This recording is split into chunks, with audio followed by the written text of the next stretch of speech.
Hello, students, and welcome to our first week of class. This is just a friendly reminder that this course is actually an online course, which means there are no Zoom meetings, no weekly Zoom meetings, unless you just genuinely need extra academic help or support. I am more than happy to meet with you during my office hours and even outside of my office hours.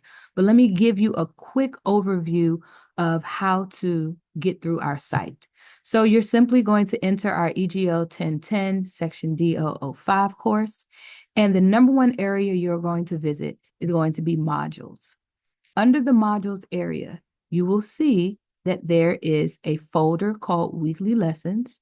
You're going to visit this area every Sunday night. Okay. Our week starts on Monday, but I will give you all early access to the module folder for that week on Sunday night.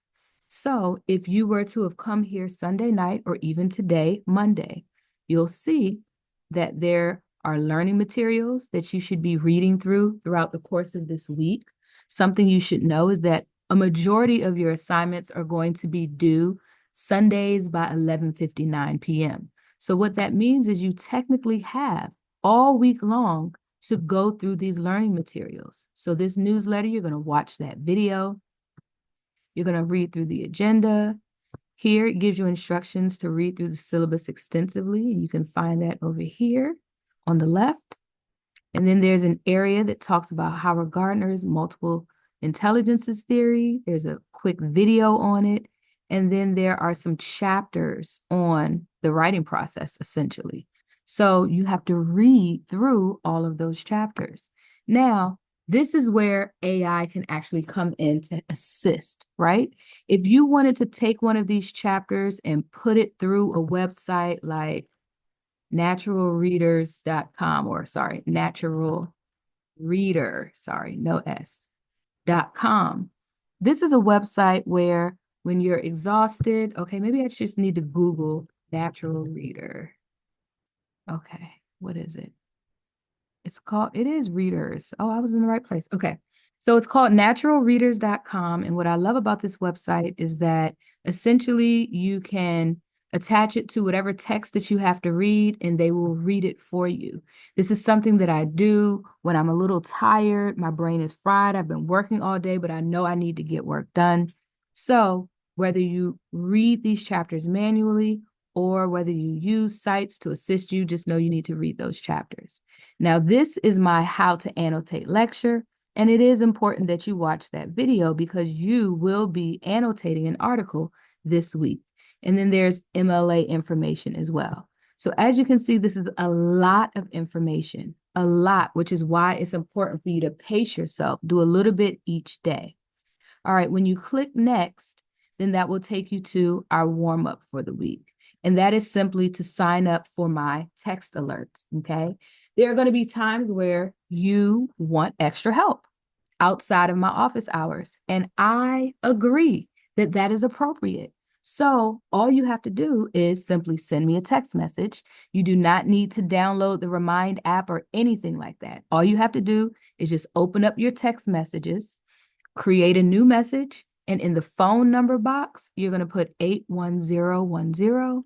And then in the message box, you're going to put the @ DASHIELL05. Okay. Once you do that, then I'll let you into my text thread, and I'll make it so that you all can text me back if you need to. And just to be clear, you all can text me 24/7. It doesn't matter if it's late at night. It doesn't matter if it's early in the morning. Send the text anyway. If I'm awake, I will respond, most likely immediately, but within minutes. And a lot of times, if I find out that there's something that you need that we can benefit from joining the Zoom call, I'll go ahead and say, hey, if you're able to hop on Zoom for about 5-10 minutes, let's go ahead and meet and talk about it, or we could schedule some time a little later. So I am open to all of that if you find yourself in a position to need that level of support. All right, our next activity for the week is our first one-on-one conference, and this is a virtual conference. So all you have to do is simply fill this Google Doc out, And then what I'm going to do is I'm going to leave you video feedback as if I was sitting right there in the room with you. Okay. So you can look for that feedback within the next week or so. And then the last, nope, not the last. Okay.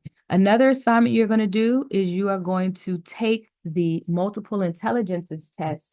So I will know, and so that you will also know what your highest intelligences are.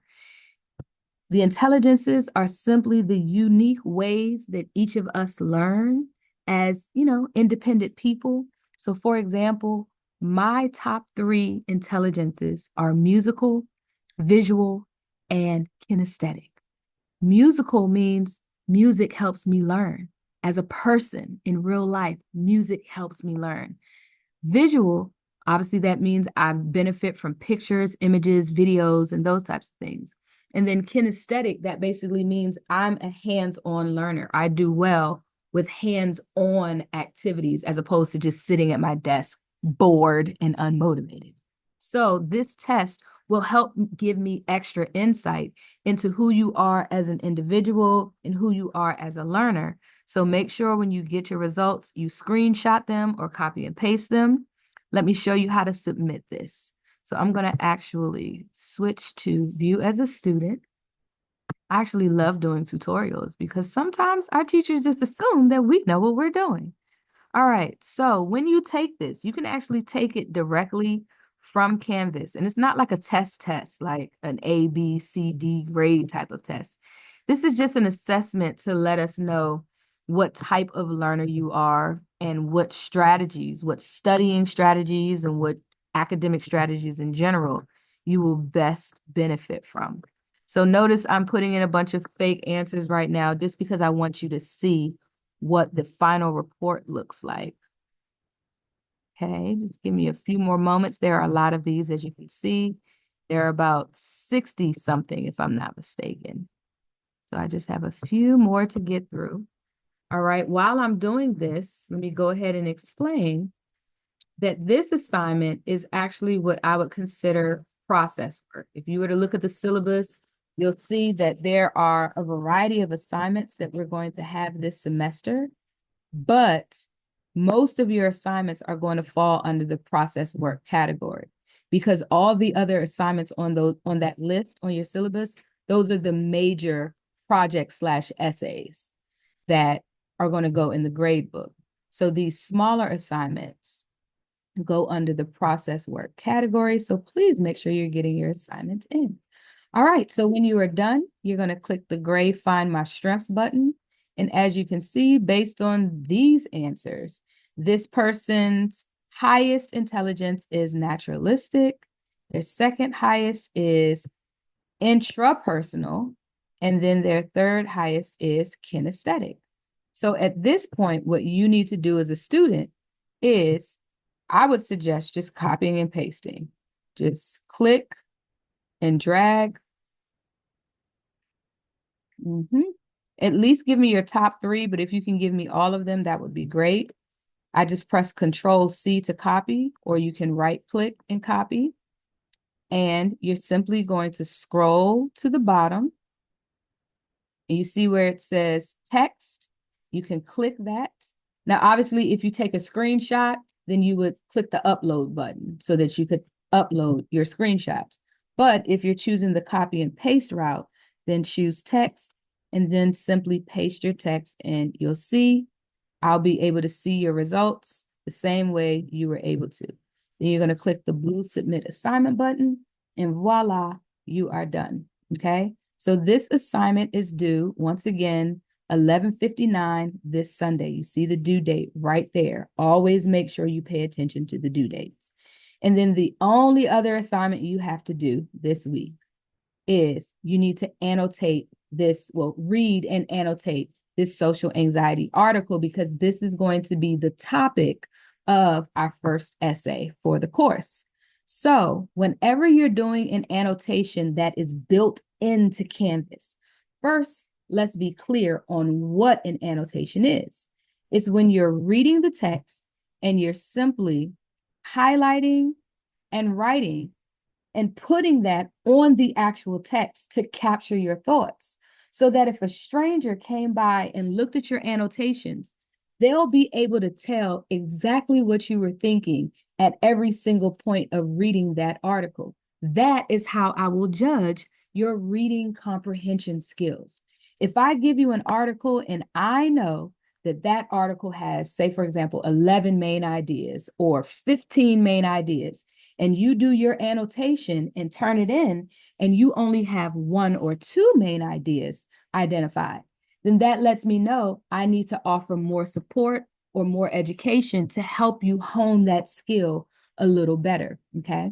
So when you're ready to annotate, I want you to notice this gray bar. All right.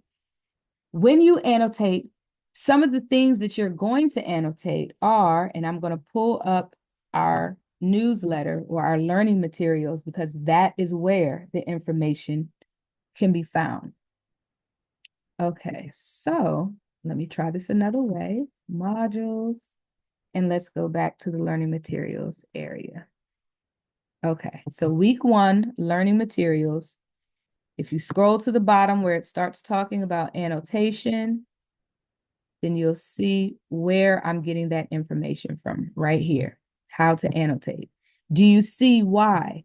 You can't just go to the calendar or go to the grade book and skip to the assignment. You got to get the lesson first. So this is the lesson. You're going to watch that 7-minute and 40-second video.